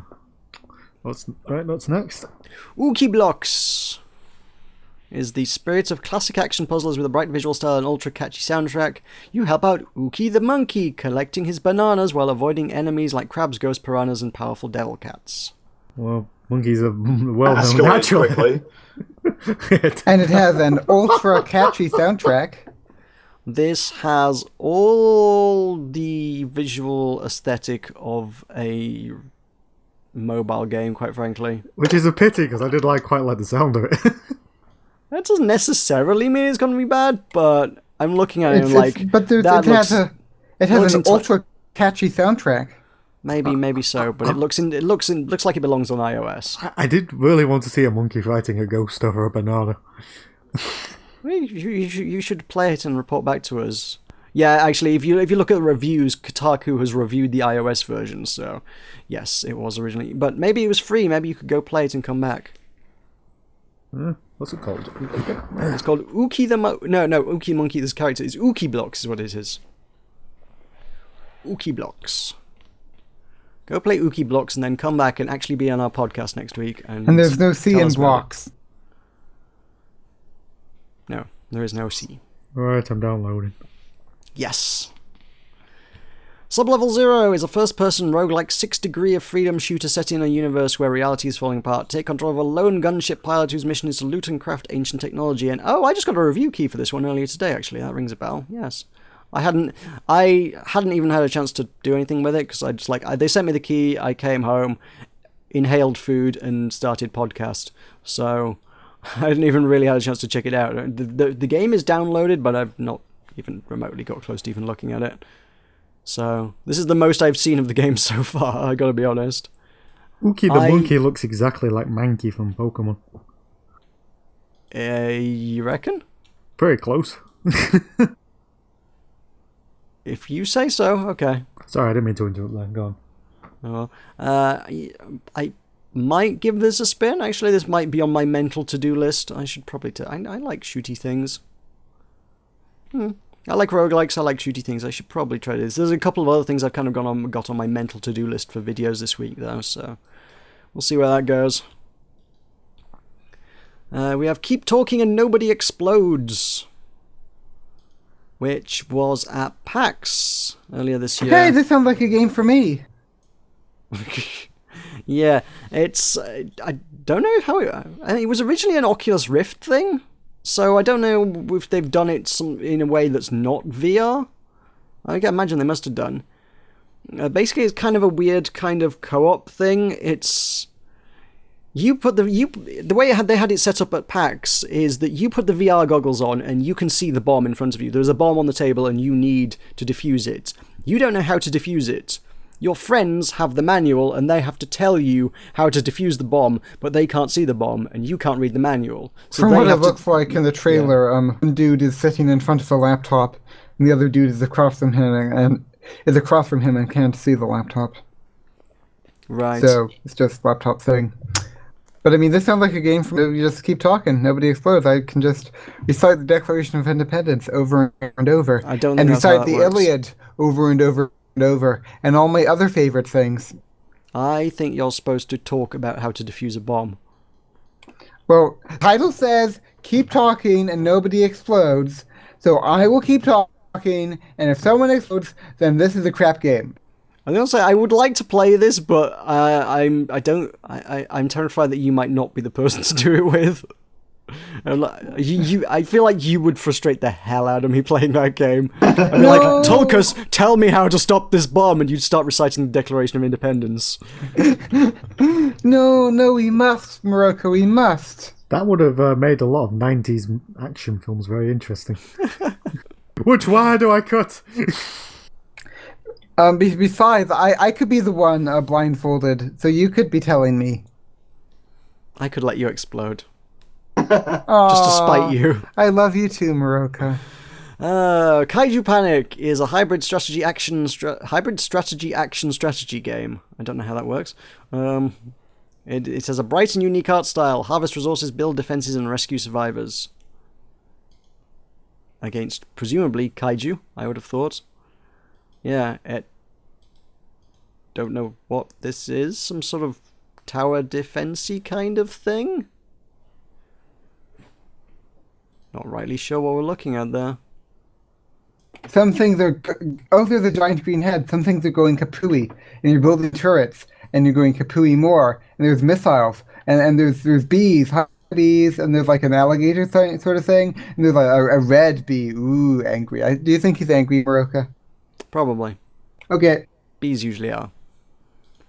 I'm intrigued as to what this might be, but I'm concerned that it might be far more bland than I might hope. I was like, I feel like it sounds like it has the potential to be interesting, but I feel like it could boil down to a lot of tower defense in the end. What's wrong about tower defense? The fact that genre has been oversaturated for a very long time now, and I'm sick of the bloody games. I remember back in the days of Age of Mythology, those are fun. They were fun, man. Like, feels like there's like one mission at the end when you're with the North, and you have to like defend yourself until Odysseus gets there, because apparently Odysseus is going to the North regions for some reason. And yeah, that's fun. Oh, I enjoy. And even the normal games, I just turned into tower defense because I was just so terrible at RTS. I just like build a little wall, little tower, that just there and chill. It'll be fun. We have Masokizia, which is a indie horror game, for which we will turn over to our resident horror expert, who is asleep. Will. Oh. Well, Hello, we've got a horror game. Would you like to tell us what you think about this horror game? So I have no opinions whatsoever on anything horror. Sorry? I'm back asleep. Has he gone already? Can you not hear me? Not well, no. Did you when you tinkered with your sounds earlier to stop your keyboard, did you turn it down too far? Is that what's going on? No, I turned it back. Oh, okay. I don't know what's going on then. I don't know. It looks pretty heavily stylized. I can't tell exactly what's going on. There you go. Heavily stylized, don't know what's going on. No, that's all we've got on that one. Horror games, folks. Sure. It's not our forte. No. Well, it's not my forte. I expect it to be Will's forte. Normality is... Oh. I'll have to look ahead in future. Right. Normality is a game from 1996, which is by Gremlin Interactive, and has been brought out on PC now and here today by Kiss Limited and Funbox Media. It's a very angsty thing from the sounds of it. You know, fight the establishment and stuff. Yeah.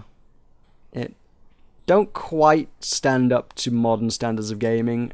Sort of thing that I guess I don't know how much demand there might be for such a thing, but I feel like it could possibly use a little bit of a remastering on the whole visual side of things. It looks a little dated. You look a little dated. I do. That's because I'm basically 60 years old. Yes. Ooh, gross. We have... What else have we got? We have got World Rally Championship 5. FIA, whatever that means. FIA. FIA. Is FIA a thing that I should know about? It's fun to say, FIA. FIA, Okay. FIA, FIA, FIA. Oh, it sounds kind of fear, which makes it related to horror, which means that this is both kind of game. I was surprised it took you that long to make that connection, but okay. Yes, Will, tell us about the World Rally Championship then. No? No. Hello? No. No. No. It's a rally game. I imagine if you like your rally games, it's probably something you should look at. If you're not into rally games, this might not interest you. I think is probably a fairly safe claim. I think. Oh, I saw a Norwegian flag. There was a Norwegian flag. And you know what the currency of Norway is? Yeah, you know, don't you? You know. Ooh, baby. I fear you're going to tell us regardless. Oh no, oh no, oh no. We'll just let that sink into your dirty little mind, yo. Okay, cool. Then this book is a dungeon. It's made in twine, oh dear. Okay, it's a Twine, if you're not familiar with it, is a entirely text-based game development engine. It's usually done in a web page, and it is a text-driven thing. It's like a choose-your-own-adventure book, because it's just text.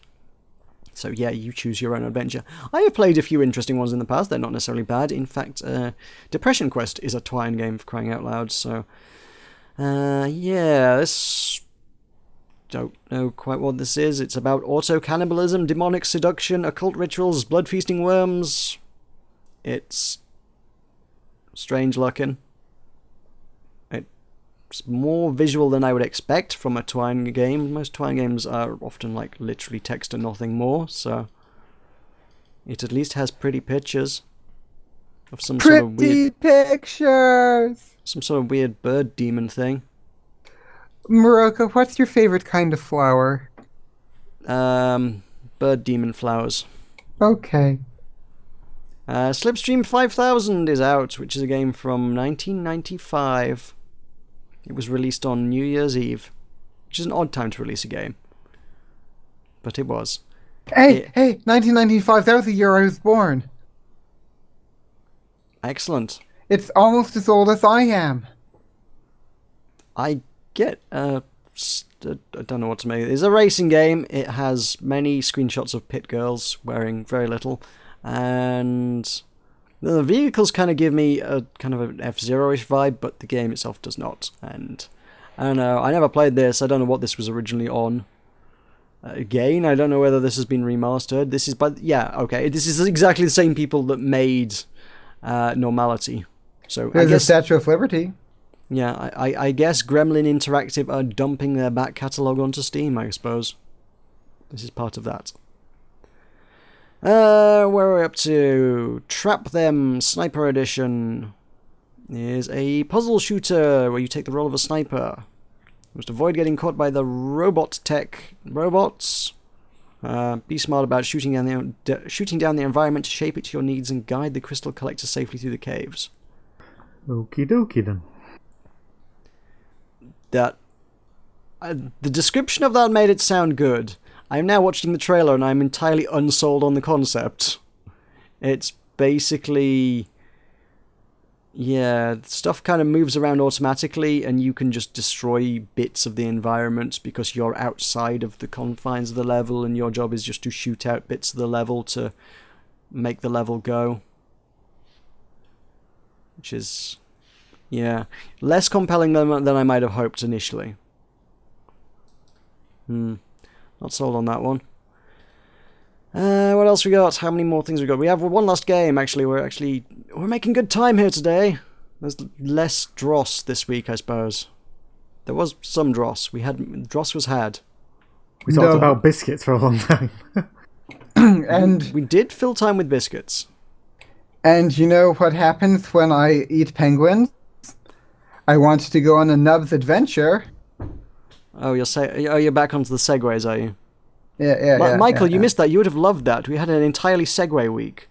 Oh, Yes. wow. You We don't should- understand. We were the second half of the podcast took an hour and 40 minutes, and 40 minutes of that was all segue. It was glorious. We tried to find a really convoluted way to segue between every single game.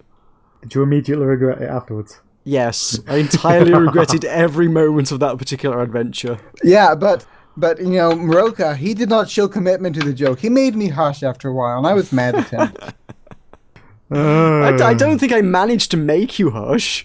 I think I Well, tried to make you hush, but you Give kept it a at damn it. good try. I mean, you did make me hush, but then that was after the podcast was over, so it didn't really matter.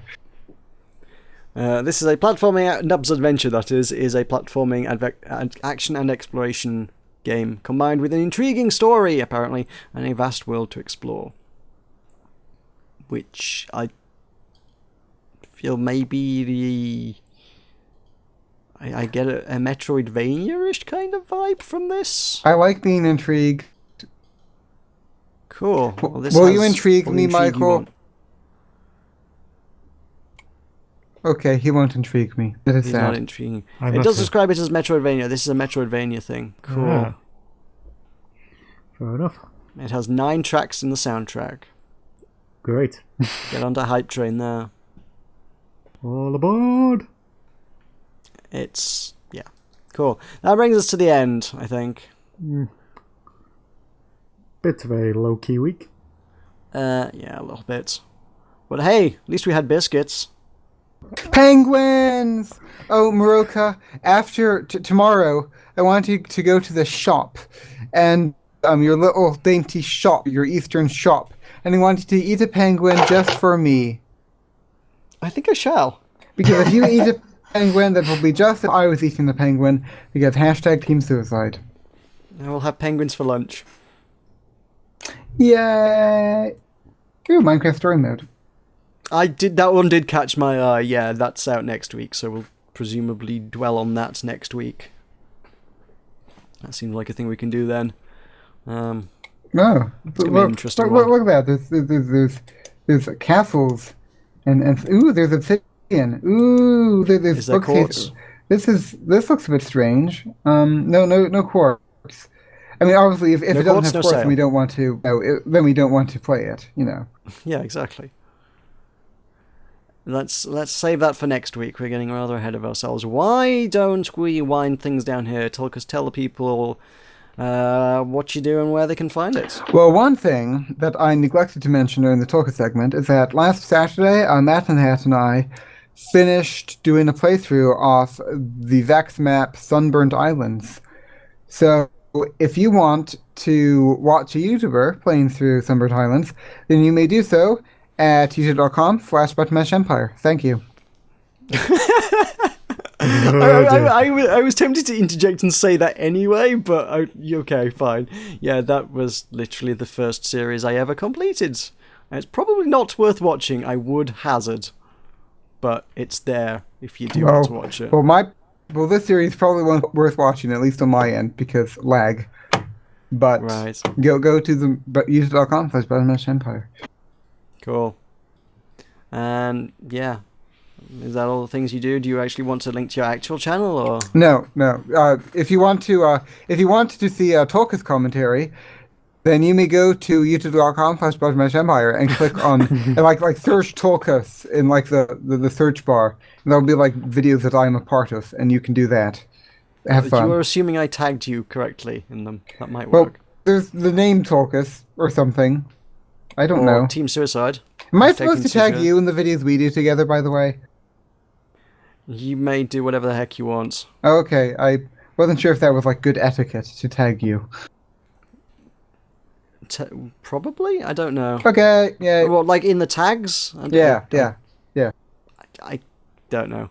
Okay. I don't know if that there's any weight to that anyway. So it's YouTube SEO. It's messy stuff. Okay, youtube.com/ButtonMashEmpire. Do it. Yay. Okay. Michael. Yes. Assuming you can remember how to walk us out of one of these things, can you walk us out of one of these things? I will have an attempt. Thank you very much for listening to the Button Mash podcast. We truly do appreciate it. If you would like to find out more about Button Mash and our podcasts, you can find us on Facebook at Facebook.com/buttonmash. You can find us on Twitter at Twitter.com/button_mash_UK. You can find our presence on Steam at bit.ly/bmsteam. You can find our website at button-mash.net. And if you want to give John some money, because, well, everybody does, and he needs to buy some penguins, you can follow his Patreon series at My penguin. I had something for that. Patreon.com/buttonmash. Once again, thank you very much for listening to the podcast. We truly do appreciate it on behalf of myself, on behalf of John, Thank you. on behalf of Will, who's not here, and I'm still here. Not quite dead yet. and on behalf of Tilkus. Rejoice! This has been the Button Mash podcast. Thank you very much. We'll see you all next week. Goodbye. Bye. Rejoice.